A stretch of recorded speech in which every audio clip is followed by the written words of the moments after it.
낫지 않나요? 숨 안 쉬어요? 아니야.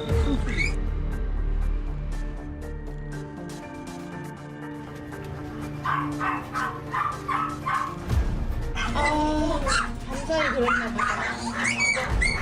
다 죽어가는 임신견에 배를 문구형 커터 칼로 잘라서 새끼들을 뺐다.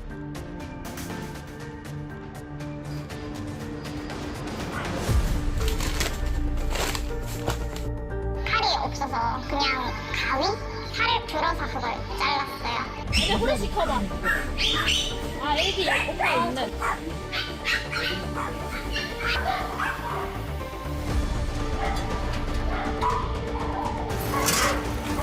삼고 있네 이게 지금.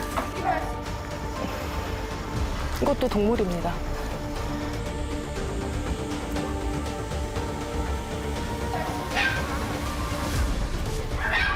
제가 보기엔 가봤어요. 파란색이거든요.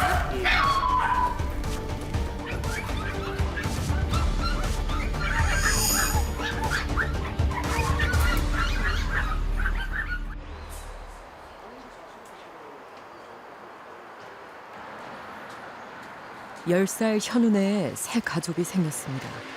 평소 강아지를 갖고 싶어하던 현우를 위해 엄마는 실버푸들 젤리를 입양했습니다. 젤리는 현우의 가장 큰 자랑입니다. 강아지 갖고 싶어요? 네. 어떤 거? 젤리같이 어떻게 푸대종이요, 푸대. 젤리 같은 친구? 네. 귀여워요? 네. 귀여운 외모로 사람들의 관심과 사랑을 받지만 젤리는 바깥 세상이 아직 낯설기만 합니다. 이렇게 구조가 됐었고요. 처음에? 네, 처음에 구조됐었던 모습이고 목욕하고 있으면서 이렇게 털 다 하니까 이렇게 얼굴이 예쁜 얼굴이 나왔다고. 동물보호단체를 통해 알게 되어 입양한 젤리는 구조 당시 동물 학대를 한 것으로 의심되는 개 번식장에 있었습니다. 이건 또 어떤 사진인지 이 친구들이 왜 이렇게 눈도 입도 다 아프고 이런 장들은 설명을 다 해주고. 번식장에 갇혀 평생을 종견으로 살다 이제서야 가족을 찾은 젤리. 문제의 번식장은 과연 어떤 곳이었을까?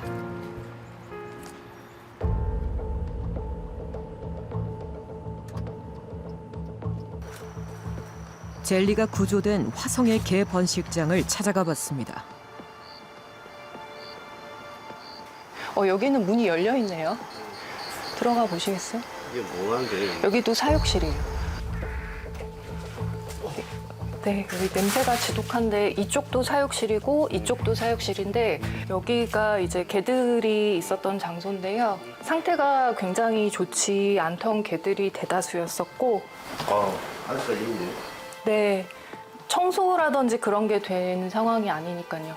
여기도 다 이제 개들이 꽉꽉 차 있었어요. 네.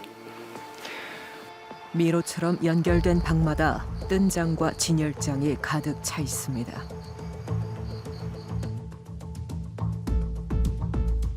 지난 9월 1일 동물 학대 제보를 받고 찾아간 번식장의 상태는 심각했습니다. 수백 마리의 개들로 가득 차 발 디딜 틈도 없는 방 안. 다치고 아픈 개들이 치료도 받지 못하고 방치되어 있었습니다. 눈을 뜰 수 없을 정도로 짓무른 털과 피부병에 시달리는 개들. 감사히 그랬나 보다.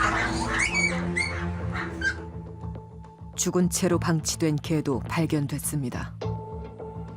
지금 혀색깔 근데 파란 거 조금 빠진 것 같아. 괜찮아, 마사지. 아까보단 낫지 않나요?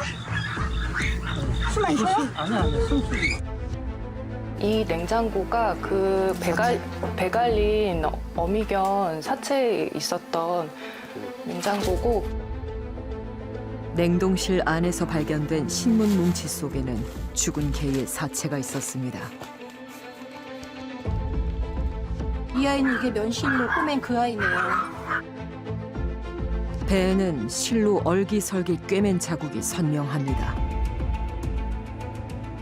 저희가 제보 받았을 때 다 죽어가는 임신견에 배를 문구형 커터 칼로 잘라서 새끼들을 뺐다. 저희가 이제 확인을 하고 싶었어요. 그래서 경찰이 폐하에 냉장고 문을 열었더니 냉동실에 그 사체가 진짜 있는 거예요. 그걸 보고 저희가 굉장히 놀랐고. 죽은 개는 한두 마리가 아니었습니다. 냉동실을 가득 채운 신문 뭉치마다 개들의 사체가 있었습니다. 이날 번식장에서 발견된 사체만 93마리에 달합니다. 개들은 어떻게 죽어간 걸까? 번식장에 개들을 치료해왔다는 수의사를 만나봤습니다. KBS에서 나왔는데요. 화성 때문에 나왔는데요. 얘기가 듣고 싶죠. 똑같은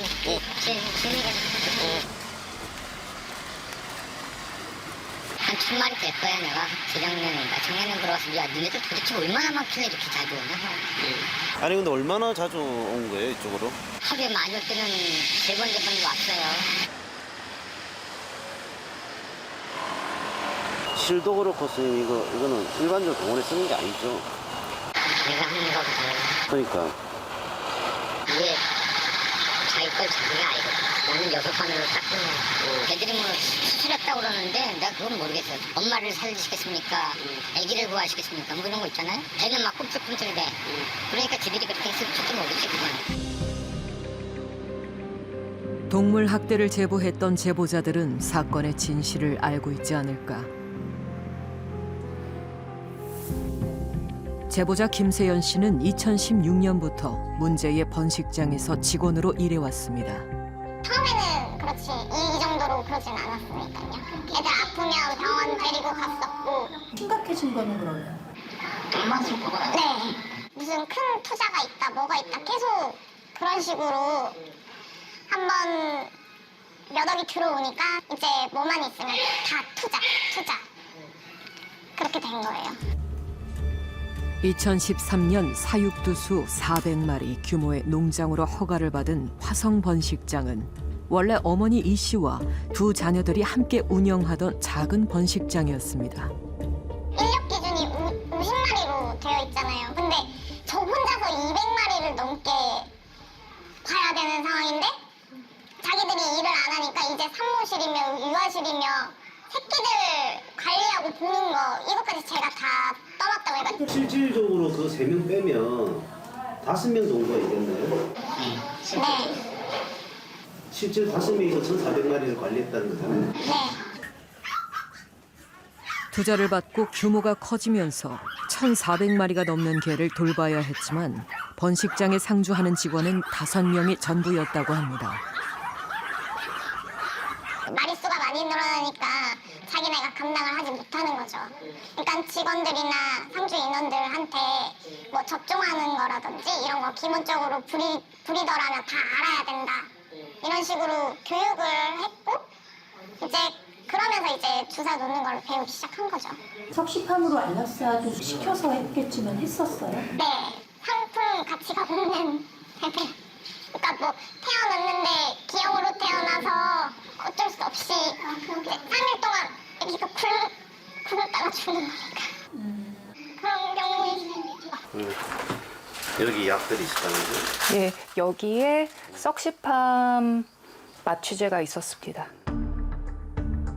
근육 이완제인 썩시팜은 안락사에 사용되는 약품으로 수의사의 처방 없이 함부로 사용해서는 안 되는 약입니다. 제가 유아실을 들어갔죠. 가니까 이제 몇 사람이 있었는데 무견이 죽었다. 그렇게 돼가지고 이제 벼가 새끼를 꺼내야 된다고 이제 칼을 찾았는데 칼이 없어서 그냥 가위로 처음에 배를 이렇게 그은 다음에 살을 들어서 가위로 그걸 잘랐어요. 이제 새끼를 꺼내서 이제 주니까 이제 받아서 탯줄을 이제 묶어서 아기를 이렇게 닦았죠. 늙고 병들어 안락사를 당하거나 새끼를 낳다 죽은 개의 사체는 번식장 뒷산에 묻었다고 합니다. 아, 저기네요. 네, 여기에서 이빨이랑 사체들이랑 나왔었어요. 네, 그때도 딱딱해서 훼손되면 어떡하나.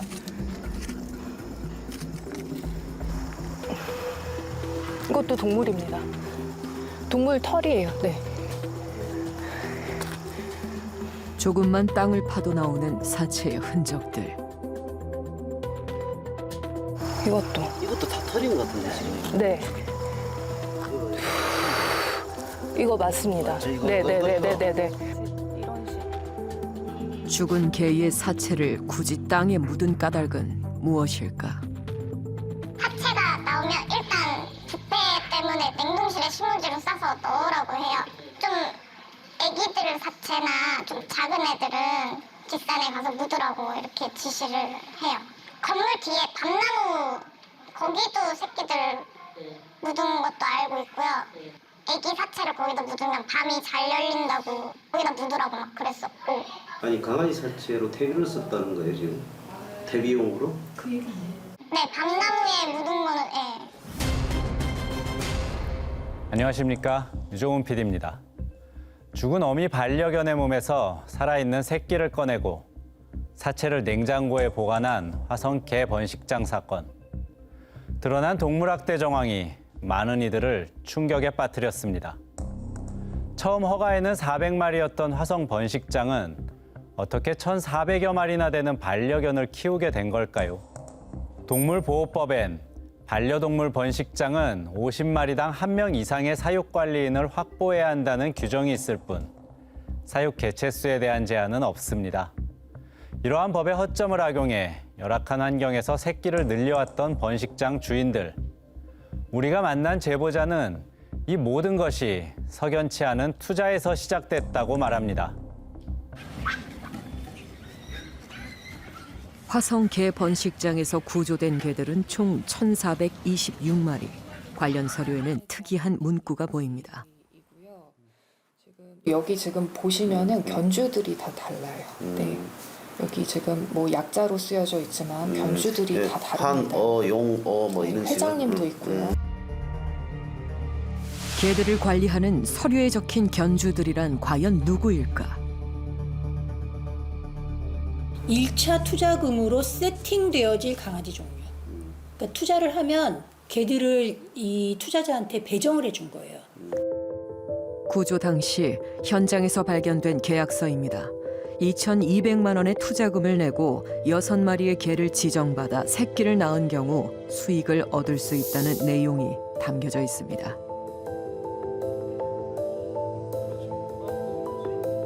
그게 17년도 한 10월, 11월쯤 됐을 거예요. 저희가 들어왔을 때 초창기 때 국회의원 딸을 끌어들여가지고 그때 당시에 2억인가가 들어와가지고 국회의원 딸로부터. 네네 퀄리티가 많이 좋은 이제 흔히 말하는 혈통견 이런 애들을 이제 섭외를 시작해서 그래서 이제 퀄리티가 그만큼 올라가게 된 거예요.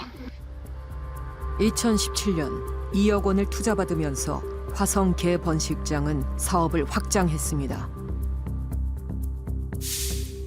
오빠 최종수 씨가 투자와 경영을 관리하며 실질적인 운영을 했고 어머니와 여동생 최 씨가 개들을 관리했다고 합니다.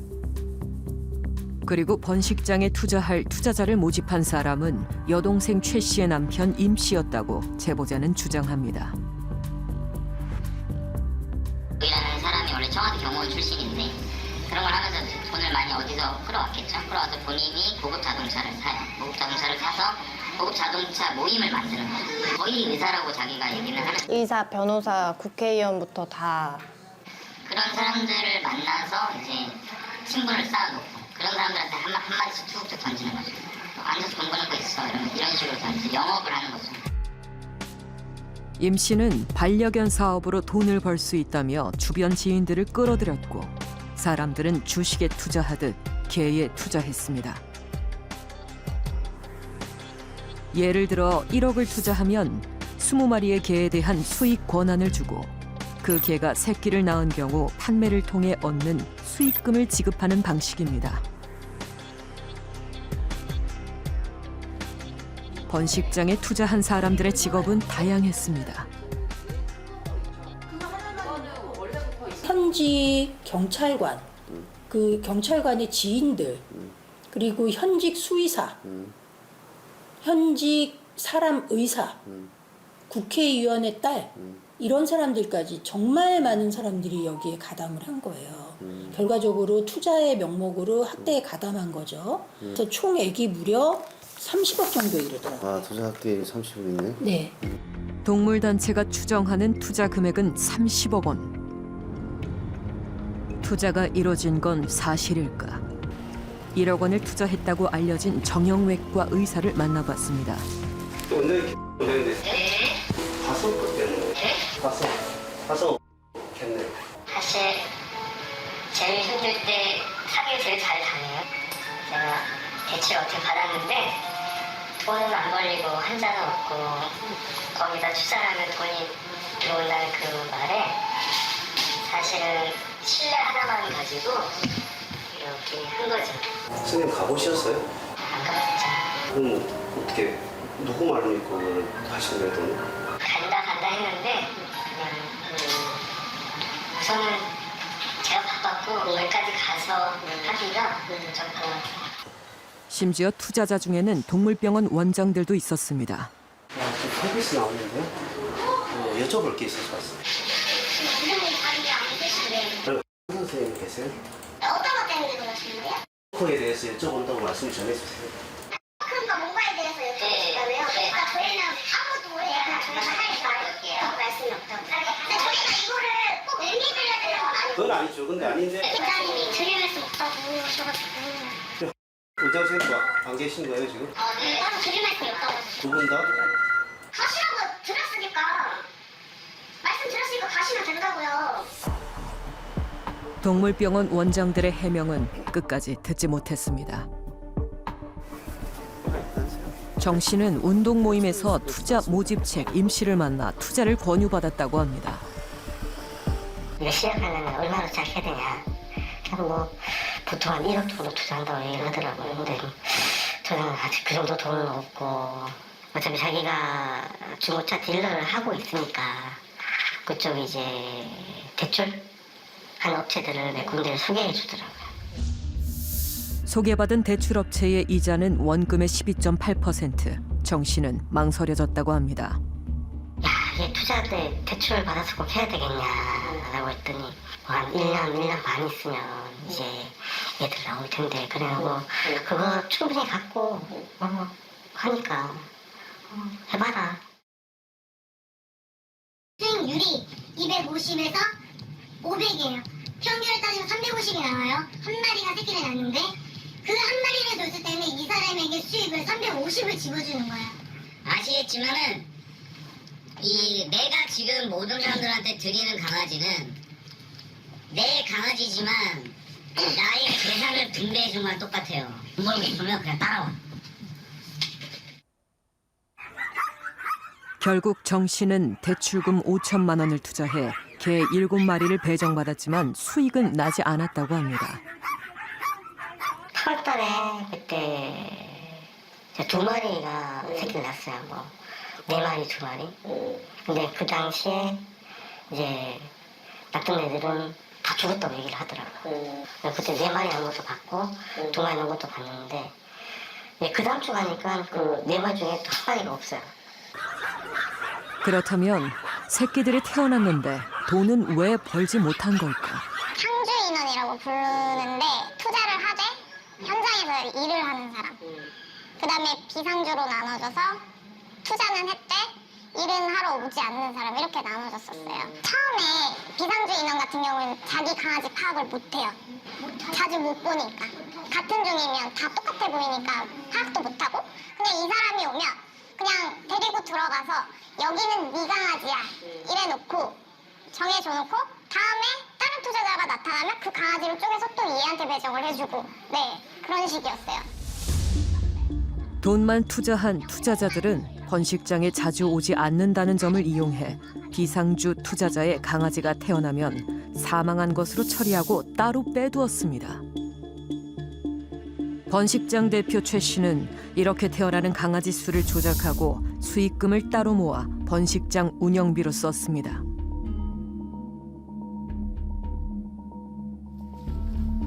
수십억 원대의 투자를 받은 이상 수익을 내야 했고 강아지는 유일한 수익원이었습니다. 반복되는 무리한 임신과 출산 과정에서 수많은 개들이 목숨을 잃었습니다. 네, 이게 현장에서 본 문건인데요. 여기 보시면 조산, 그리고 수 한 마리 전사, 암 한 마리 전사. 이 사람들이 개가 죽은 거를 전사라고 표현을 했어요. 여기 보면 조산, 그리고 전사. 너무 많은 개들이 죽었는데 먹으면 뭐죠? 어미가 새끼를 먹은 거예요. 이게 동물들 스트레스 받았을 때 이거 일어나는 증세거든요. 근데 이런 게 있고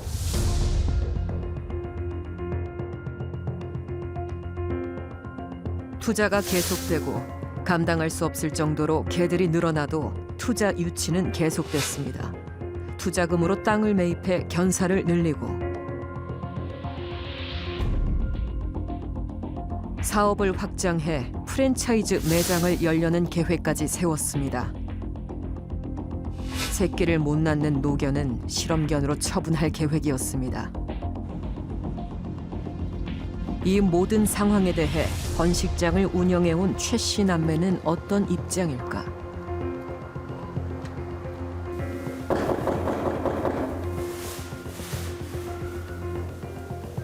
최 씨 남매와의 연락은 쉽지 않았습니다.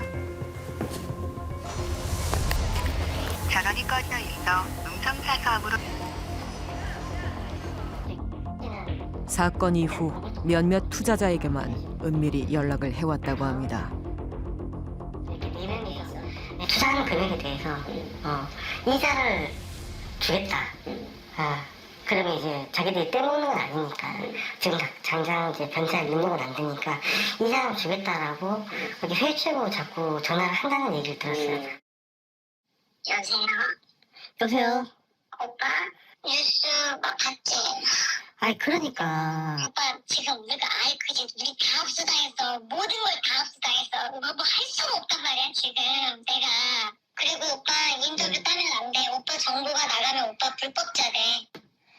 왜냐면 위반이 아니거든? 위반이 아닌데 이걸 위반으로 모함하고 가져가려고 하는 거야. 이 사람들이 오빠한테 보상 안 하려고. 무슨 말인지 이해됐어? 모함일 뿐이라는 번식장 대표 최 씨의 주장은 사실일까? 저희 KBS 추용 집회에서 나왔는데요. 경찰 좀 만나러 옵니다. 화성 개 번식장에 투자한 사람 중에는 현직 경찰관도 있습니다. 2020년에 8천만 원을 투자한 박 경사는 상주 투자자로 번식장을 드나들며 개들을 돌봐왔습니다. 누구한테 공유 받나요? 그냥 좀 합법적이라고 얘기를 들었고 돈을 주면은 얘네들이 이렇게 굴려서 이렇게 수입이 생긴다. 이사라는 직함을 달고 주기적으로 번식장을 방문해 일을 해온 박 경사. 그는 왜 그렇게 자주 번식장을 드나든 걸까? 대표보다 제가 나이가 많아서 그리고 어떤 뭐 형 동생 이렇게 부르기 좀 뭐해서 이사라고 하자라고 해서 직책을 제가 맡았는데 시간이 될 때 한 번씩 가서 야식을 사다 주면서 어떻게 지내냐. 왜냐면 친분이 있었던 사람들이기 때문에 동네 친구집 가듯이 가서 확인하고 잘 놀다 다시 또 집에 돌아오고. 친구 집에 놀러 가듯 가끔씩 번식장에 들렸다 말하는 박 경사. 하지만 번식장 근무표에는 박 경사의 이름이 다달이 올라와 있습니다. 청에 있다가 경기 남부로 지원하셨잖아요. 그건 왜 그래? 그거는 캔넬에 가기 전부터 이쪽에 사람들 같이 어울리고 이쪽에 같이 지내야 되겠다는 생각을 먹고 있었습니다. 투자 가치라기보다 같이 하고 싶었습니다. 이 사람들랑 같이 어울리고 싶었습니다. 투자 가치는 뭐 돈을 뭐 많이 벌건 못 벌고는 따라서 이 사람들하고 같이 어울리고 싶었습니다. 저는 네, 워낙 친했기 때문에. 박 경사는 근무지인 서울을 벗어나 번식장에 있는 화성으로 전출 신청까지 했었습니다.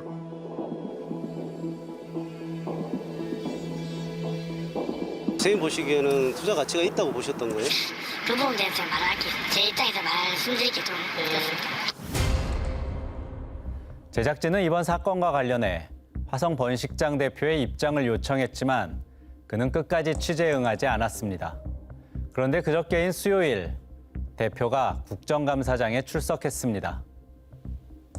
제가 말씀드리고 싶은 건 400마리가 5년에서 7년이 지나면 노령견 생산은 불가능한 마리수로 늘어나게 됩니다. 그렇다면 4년 저희 생산업을 하는데 숫자를 세는 데 있어서는 생산 가능한 성견을 세게 되어 있습니다. 12개월 미만의 아이들이나 젖을 먹고 있는 아이들이나 새끼를 못 낳는 노령견 같은 경우는 숫자를 카운팅하게 되어 있지 않아요. 저희가 그 냉동고에다 신문지에 싸서 보관하게 된 경위는 날씨가 더운 여름이잖아요. 그리고 병원에 사체 처리할 때 한 마리 한 마리 데려가지를 못하게 되어 있고 20kg나 30kg가 치워졌을 때 가져오라고 하십니다. 반성은 없고 해명만 있었던 국감. 번식장 대표와 관계자들은 현재 동물보호법, 수의사법 위반으로 조사를 받는 중입니다. 현재 경찰은 투자의 불법성과 유사 수신행위가 있었는지에 대해서도 수사 중입니다. 화성 번식장이 오로지 수익만을 위해 기하급수적으로 개체수를 늘릴 수 있었던 건 확실한 판로가 있었기 때문입니다. 우리가 흔히 펫샵이라 부르는 판매장에서 반려동물을 구매하는 경우 펫샵과 번식장 사이에 경매장이란 곳이 존재합니다. 경매장은 합법적인 번식장의 반려동물들을 모아서 가격을 정하고 펫샵에 공급하는 곳을 말하는데요. 그런데 일부 경매장은 불법적인 반려동물 거래에 온상이 되고 있다고 합니다. 그 실태를 취재했습니다.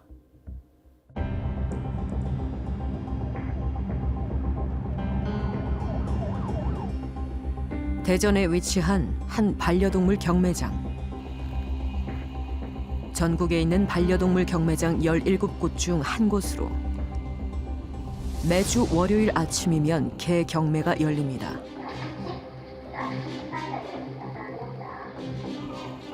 강아지를 낙찰받기 위해 모인 펫샵 주인들과 강아지를 팔기 위해 먼 길을 온 번식장 주인들로 경매장은 북적입니다.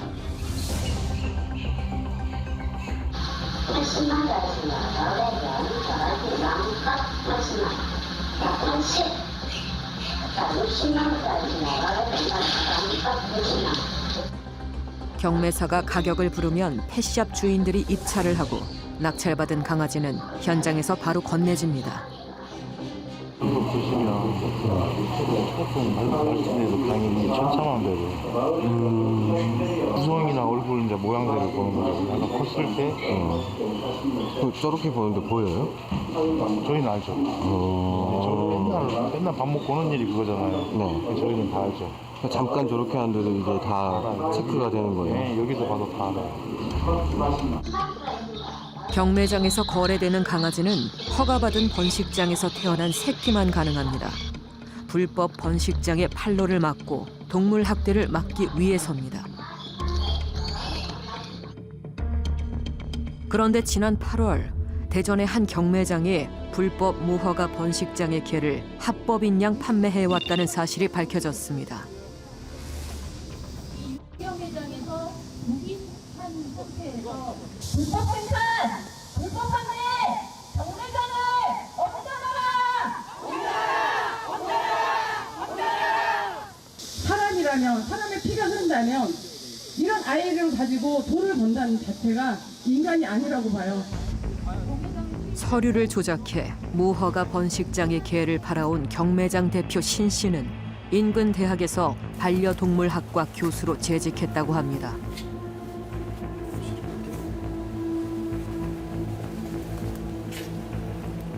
학과 사무실을 찾아 신 교수에 대해 물었습니다. KBS에서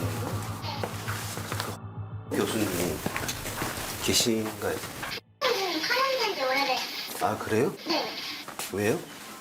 어떤 이유로 파견됐어요? 그 반려동물 관련해서 본인 쪽에서 좀 문제가 있다고 기사가 떠가지고 그 다음날 바로 파면됐거든요. 학교 측에서.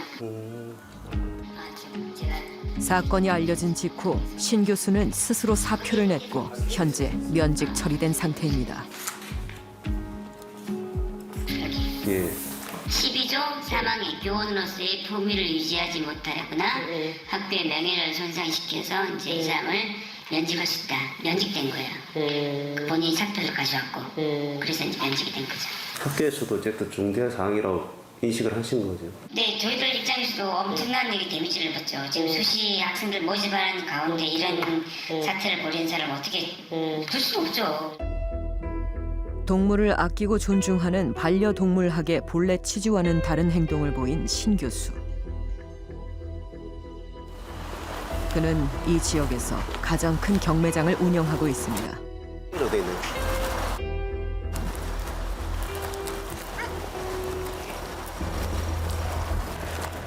마침 경매가 열리는 날, 경매사로 일하는 신 교수를 만나기 위해 해당 경매장을 찾아가 봤습니다. 아, KBS에서 왔어요? KBS에서 왔어요? KBS. 혹시 만나봤어요? 저거 운전인데. 밖에서 기다리시세요. 아, 예, 안녕하세요. 사장님. 저기 죄송한데 퀴즈에 저희가 응할 수도 없고 일단은 저희 합작에서 가주시면 되겠습니다. 아니, 입장에 대해서 한 말도 안 하시겠습니까? 제가 여러 번 입장 설명을 해봤는데 그 입장에 대해서 본인이 그냥 필요한 것만 주제에 맞는 것만 다 방송하고 선생님 입장은 다 아니에요. 담아드릴게요. 어찌됐든 저희가 그 퀴즈에 응할 수도 없고 이 찍지도 마시고 저희는 인터뷰할 것도 없습니다. 아니, 일반 경매장들은 보통 오픈하잖아요. 그거는 저희가 모르겠고 저희가 소송 중인 게 여러 건이 있기 때문에 또 이런 거 가지고 인터뷰하거나 지금 할 정도는 아닙니다. 그 다른 경매장 한번 찾아보세요. 사건에 대해 물었지만 신 교수는 어떠한 해명도 하지 않았습니다. 그렇다면 이 경매장에서 불법 번식장의 기회를 받은 것은 사실일까? 몇 명 정도 와요? 여기에 제가 듣기로는 불법 번식장에서도 오는 개들이. 아, 그건 먼저 그거만 다 됐잖아요. 끝났어. 다 재판 중에 지금 그런 건 일체 없지. 그전에는? 그전에는 그게 걸려가지고 지금 그런 거 아니에요. 법적인 문제가 됐잖아요. 그전엔 좀 있었죠? 아, 그전에 있었는데 법적인 문제가 됐잖아요. 지금 현재 그만 당해가지고 재판 중이야. 근데 지금은 뭐 그런 건 뭐 전혀 없고 그리고 개체카드 좀 쓰니까 이걸 다 써가지고 번식장 주인들이 말하는 개체 카드란 무엇일까? 전북 익산에서 개 번식장을 운영하고 있는 박인종 씨에게 개체 카드에 대해 물었습니다. 정부에서는 이제 이렇게 세 장을 써서 하나는 농장에서 보관을 하고 하나는 경매장에서 보관을 하고 하나는 샵 이렇게 보관을 하라고 이렇게 이게 정부에서 이제 내린 적이죠. 근데 지금 현재 이제 다른 경매장들은 일부 개인 경매장들은 이렇게 하고 있어요. 근데 이 연합회 경매장은 강아지만 갖고 와라. 그러면 자기들이 알아서 해줄게. 그래서 강아지만 갖고 가면 이렇게 만들어줘요, 자기들이. 개의 출생 일시, 건강 상태, 그리고 모견의 정보 등 개에 대한 모든 정보를 담고 있는 개체 카드. 그런데 신 교수의 경매장은 이 개체 카드를 임의로 작성해 서류를 조작했다고 박 씨는 주장합니다. 지금 얘 같은 경우에는 말티즈잖아요. 품종이 말티. 2019년 12월 29일생이잖아요. 그리고 여기를 가면 여기를 가면 이 같은 날 나간 거예요. 자, 여기도 2019년 12월 29일 똑같아요. 그죠? 생일이 똑같잖아요. 말티도 29일 날 났고. 자, 여기 또 가면 또 다른 종류가 있을 거예요. 자, 미니비숑. 얘도 2019년 12월 29일이야. 다 똑같아요, 생일이. 자. 번식장 주인이 작성해야 할 개체 카드를 날짜만 맞춰 기재한 겁니다. 법에 60일이 넘어야 새끼를 분양을 할 수 있다, 이렇게 판매를 할 수 있다, 이렇게 돼 있잖아요. 그러니까 이 60일을 맞추는 거예요. 보령의 한 무허가 농장. 신 교수는 서류를 조작해 무허가 불법 번식장의 개도 받아줬다고 합니다. 여기에 뜬장이 쭉 2열로 이렇게 있고 거기에 개들이 전부 꽉 차 있었어요. 지난 7월 개들을 구출하면서 이 무허가 불법 번식장은 없어졌지만 구조 당시만 해도 번식장의 상황은 참혹했습니다. 오물과 악취가 가득한 뜬장 위에서 새끼를 낳고 키우던 개들.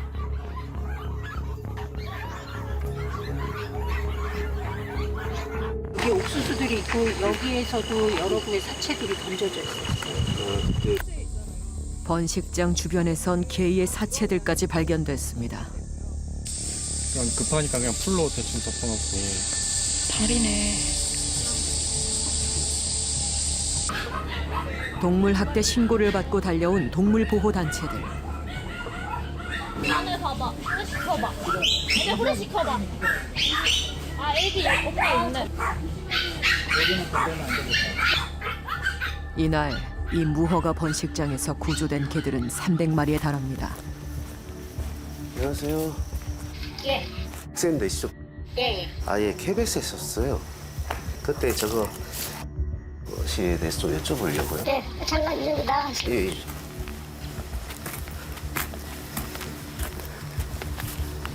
근데 선생님이 허가증이 없는지 알잖아요.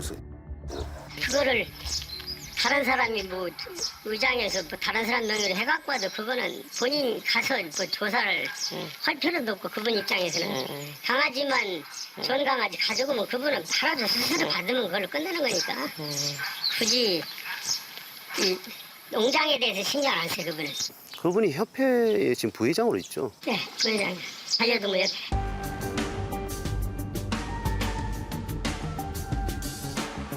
서울의 반려동물 연합회 사무실.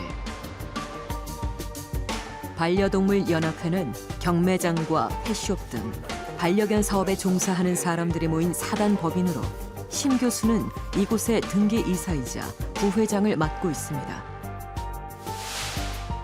신 교수의 불법 행위에 대한 연합회의 입장을 물었습니다. 협회에 어떤 그런 감독권이나 업무 감독권이 없잖아요. 그러니까 그건 그의 양심과 그런데 우리는 수시로 우리 협회 소속은 수시로 그 모여서 뭔가 제도적인 게 나오면 이렇게 합시다라고 해서 선도적으로 그걸 지켜왔는데 그 와중에서 그가 위법 요소를 발생했다는 거는 그가 책임져야 될 사안은 맞아요.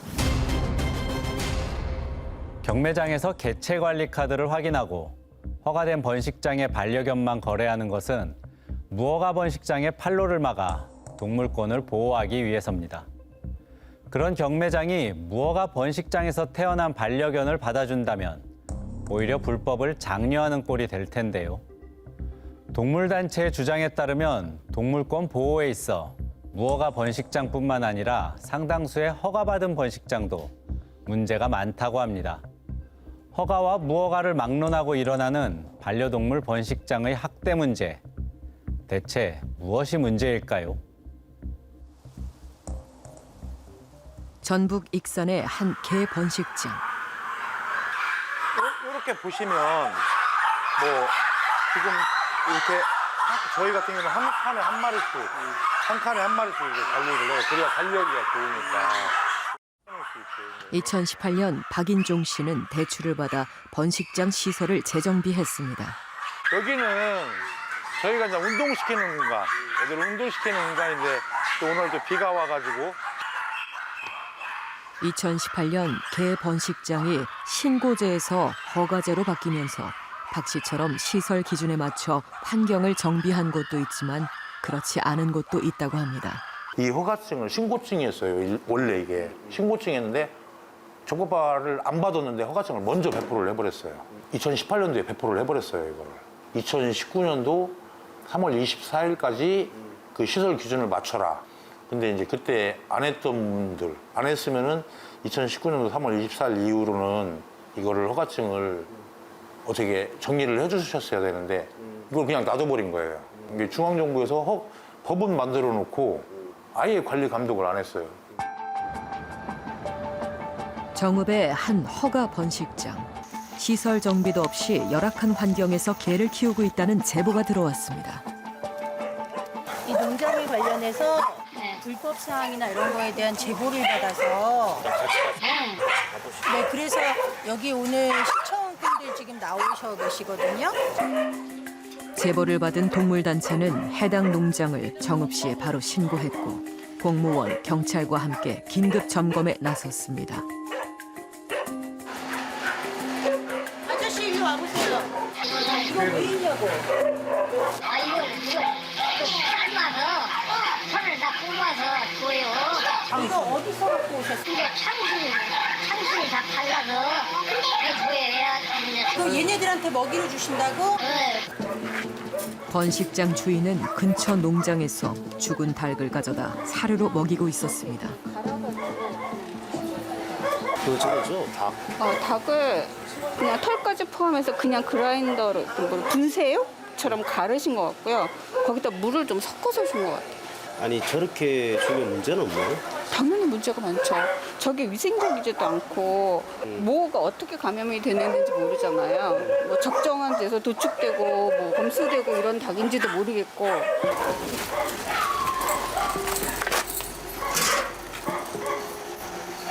삶고 있네 이게 지금.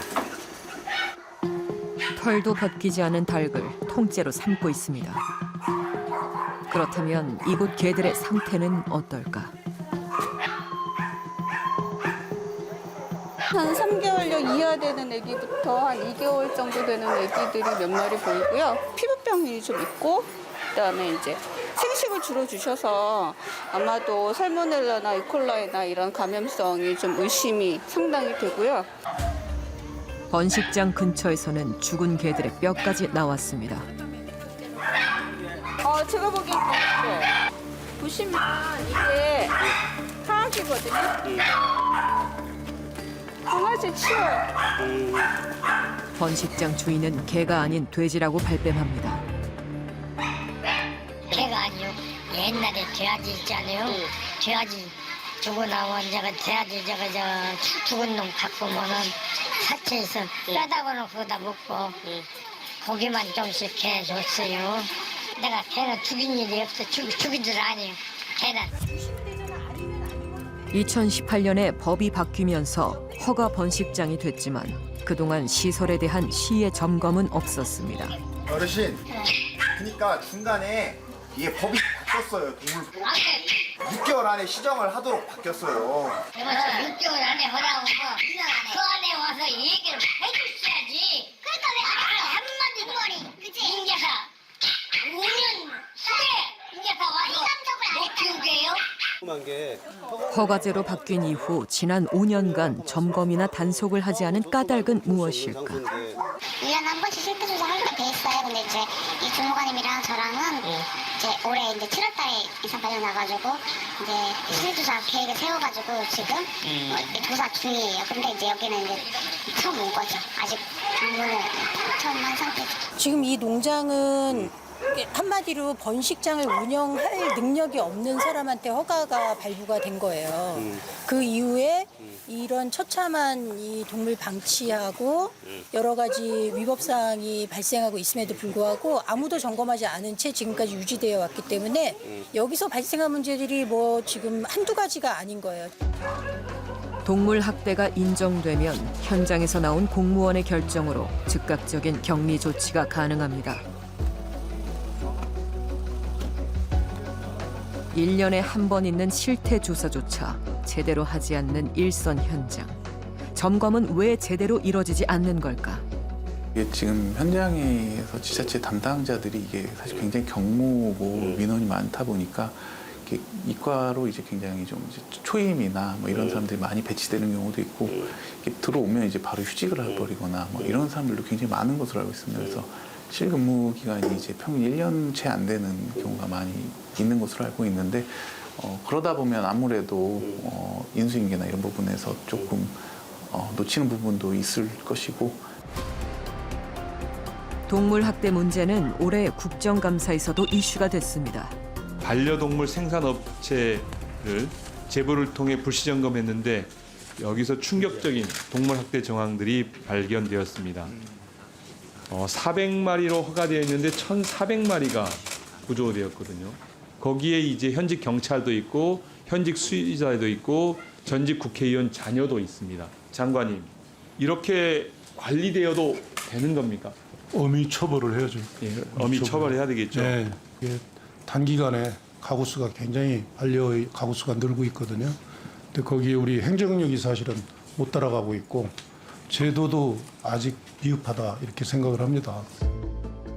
번식장 문제를 해결하기 위해 지난 8월 농림축산식품부는 번식장의 부목연을 등록 관리해 이력관리 체계를 구축하겠다는 대책을 발표했습니다.